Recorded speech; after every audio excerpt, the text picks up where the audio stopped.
Salut à tous! La tension s'est pas simplement accrue, elle a déferlé lundi dans les eaux étroites du détroit d'Ormuz.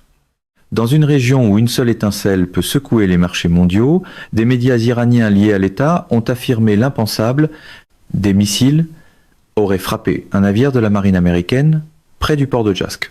La réponse de Washington a été immédiate et sans détour. Cela n'est jamais arrivé. Pour une machine politique entraînée à transformer chaque démenti en tour de victoire, même « il ne s'est rien passé » peut finir par sonner comme un slogan de campagne. Ce qui a suivi n'a pas été simplement un face à face en mer, mais une véritable guerre de l'information. Le récit iranien, amplifié par l'agence Fars News, a présenté l'incident comme une confrontation directe. Un navire de guerre américain aurait défié les avertissements de la branche navale du corps des gardiens de la révolution islamique, puis en aurait payé le prix. Selon cette version, 2 missiles auraient frappé le navire, le forçant à changer de cap et à battre en retraite. Les médias iraniens ont présenté l'action comme une mesure d'application et non comme une escalade, une réponse à un mouvement naval américain non autorisé dans des eaux que Téhéran considère comme relevant de son contrôle sécuritaire. Mais de l'autre côté de l'océan, les États-Unis ont rejeté l'ensemble du récit comme une fiction. Aucune frappe, aucun dommage, aucune du corps des gardiens de la révolution islamique retraite.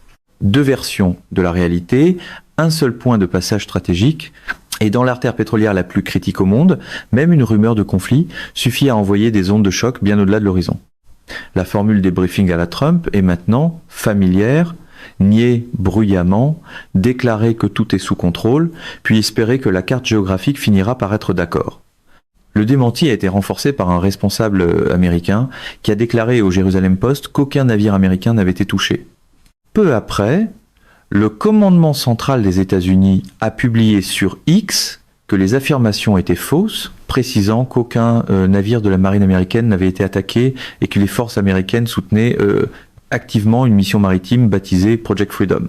L'opération, annoncée plus tôt par Donald Trump, vise à escorter et à guider les navires commerciaux bloqués dans cette voie navigable sous tension, dans un contexte que Washington décrit comme un blocus naval iranien.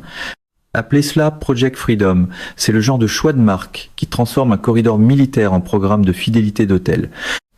Ces démentis sont arrivés alors que les autorités iraniennes avaient déjà lancé de sévères avertissements plus tôt dans la journée, mettant en garde la marine américaine contre toute entrée dans le détroit sans coordination. Une déclaration du commandement unifié des forces armées iraniennes a affirmé que la sécurité d'Ormuz relève uniquement de la République islamique et a menacé d'agir contre toute présence militaire étrangère tentant de passer sans autorisation. Les médias d'État ont également rapporté que la marine du corps des gardiens de la révolution islamique avait publié une nouvelle carte délimitant ce qu'elle décrit comme sa zone opérationnelle sur certaines parties du détroit entre le territoire iranien et les Émirats arabes unis. L'agence iranienne Tasnim News a laissé entendre que d'autres scénarios étaient en préparation si nécessaire, ajoutant encore à l'atmosphère d'incertitude. À Washington, pendant ce temps, les cartes semblent souvent moins servir à naviguer qu'à attendre leur prochain rôle de décor dramatique pour une signature.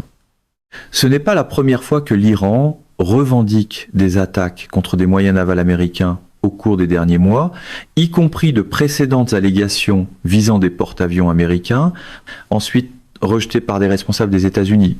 Alors que les navires continuent de traverser l'un des corridors maritimes les plus critiques au monde, la bataille autour de ce qui s'est réellement passé au large de Jask n'a fait qu'approfondir la méfiance entre les deux camps.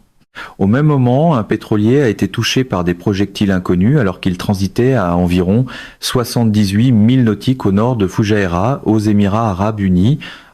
Selon les opérations commerciales maritimes du Royaume-Uni, tous les membres d'équipage étaient en sécurité. L'organisme maritime britannique a rapporté l'incident quelques heures après que le commandement central des États-Unis eut déclaré qu'il lancerait Project Freedom lundi afin de rétablir la liberté de navigation pour le transport commercial dans le détroit d'Ormuz.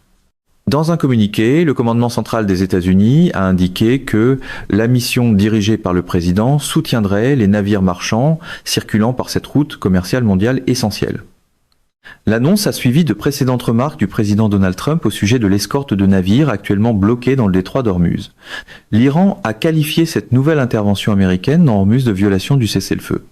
Rien n'évoque mieux la désescalade que l'annonce d'une mission d'escorte avec le volume sonore d'un rassemblement électoral. Le commandant du commandement central des États-Unis, l'amiral Brad Cooper, a présenté l'opération comme vitale pour la sécurité régionale et l'économie mondiale. Environ un quart du pétrole transporté par mer dans le monde, ainsi que d'importants volumes de carburant et d'engrais, passent par le détroit d'Ormuz. Le commandement central des États-Unis a indiqué que l'opération comprendrait des destroyers lance-missiles. Plus de 100 aéronefs répartis sur terre et en mer, des systèmes sans équipage et environ 15 000 militaires. Un nouvel incident entendu s'est ensuite produit près du détroit d'Ormuz avec l'attaque signalée d'un navire commercial au large de la côte sud de l'Iran. Les opérations commerciales maritimes du Royaume-Uni, UKMTO, ont indiqué qu'un vraquier se dirigeant vers le nord avait été attaqué par plusieurs petites embarcations à environ 11 000 nautiques à l'ouest de Sirik. Le capitaine du navire a alerté les autorités après la rencontre. Malgré la confrontation, tous les membres d'équipage ont été confirmés en sécurité et aucun dommage environnemental n'a été signalé. Cependant, des rapports parallèles ont laissé croire que la situation avait pu être davantage dégénérée. Les spéculations se sont concentrées sur la possibilité que le corps des gardiens de la révolution islamique iranien, ou IRGC, ait attaqué ou saisi un navire dans la même zone, ravivant les inquiétudes au sujet de la sécurité maritime dans l'une des voies de navigation les plus critiques au monde. L'incident est survenu dans un contexte de forte tension dans le détroit d'Ormuz, où l'Iran a imposé des contrôles plus stricts aux navires de passage et insisté pour qu'ils obtiennent une autorisation préalable. Ces mesures ont suivi des différends en cours liés à un blocus maritime mené par les États-Unis et à des violations présumées du cessez-le-feu. Les derniers développements s'inscrivent dans une série de confrontations récentes. Le 22 avril, l'IRGC a saisi 2 porte-conteneurs, le MSC Francesca et l'Epamandis, les accusant d'opérer sans permis. Un 3e navire aurait essuyé des tirs, mais serait parvenu à éviter la capture. À chaque nouvel épisode, les craintes grandissent de voir la fragile stabilité de la région se défaire davantage, menaçant les routes maritimes mondiales et les approvisionnements énergétiques. Pour la machine de communication pro-Trump, chaque situation fragile semble venir avec le même mode d'emploi. Augmenter le volume avant de clarifier quoi que ce soit. Le blocus naval américain avait été conçu pour étouffer les exportations pétrolières de l'Iran, mais un pétrolier semble lui avoir échappé. Dans un développement majeur, un superpétrolier iranien, transportant près de 220 millions de dollars de brut, aurait échappé aux forces américaines et atteint l'Asie-Pacifique, soulevant de nouvelles questions sur l'efficacité du blocus. Un blocus qui a besoin d'une conférence de presse pour prouver qu'il fonctionne a généralement déjà révélé où commence le problème. Selon tankertrackers.com, le navire, un très grand transporteur de brut nommé Hudj, transportait plus de 9 millions de barils de pétrole iranien. La firme de suivi maritime a situé le navire au large du Sri Lanka il y a plus d'une semaine et il se dirige maintenant par le détroit de Lombok, en Indonésie, vers l'archipel de Rio. Les mouvements du pétrolier suggèrent une opération furtive, soigneusement exécutée. Il a cessé de transmettre ses signaux d'identification automatique ou signaux AIS le 20 mars, peu après avoir quitté le détroit de Malacca en direction de l'Iran. Le 13 avril, lorsque la marine américaine a annoncé son blocus des ports iraniens, le navire se trouvait déjà dans les eaux iraniennes. Cela survient alors que Téhéran affirme plus largement que plusieurs navires parviennent à passer. Les médias d'État iraniens ont déclaré le 29 avril qu'au moins 52 navires iraniens avaient franchi le blocus américain et poursuivi leurs opérations. Les États-Unis, toutefois, contestent l'ampleur de ces affirmations. Les responsables militaires américains soutiennent que le blocus fonctionne, qu'il a forcé au moins 40 et un navire lié à l'Iran à faire demi-tour et qui coûte à l'Iran des milliards de dollars en revenus perdus. Washington maintient également que l'Iran peine à exporter son pétrole et pourrait bientôt manquer de capacité de stockage si les restrictions se poursuivent. Dans l'orbite trumpiste, le succès se mesure souvent à la confiance avec laquelle le tableau des scores est annoncé avant que quiconque vérifie les chiffres. Mais le voyage du pétrolier Huge met en lumière une autre réalité. Même sous surveillance étroite, l'Iran semble trouver des moyens de déplacer son pétrole, révélant des failles dans l'application du blocus et un jeu du chat et de la souris en pleine évolution en mer. Un nouveau point de tension émerge à l'un des passages stratégiques les plus critiques au monde. L'Iran prépare un projet de loi qui pourrait changer fondamentalement, qui autorisait à naviguer dans le détroit d'Ormuz, cette étroite artère maritime par laquelle transite une part importante du pétrole et du commerce mondiaux. La proposition, révélée par le vice-président du Parlement iranien, Hamid Reza Babaei, et rapportée par Al Jazeera, signale l'intention de l'Iran de formaliser des contrôles de temps de guerre sur cette voie navigable, longtemps après le silence des armes. En vertu du projet de loi, les navires israéliens seraient interdits de façon permanente de transiter par le détroit.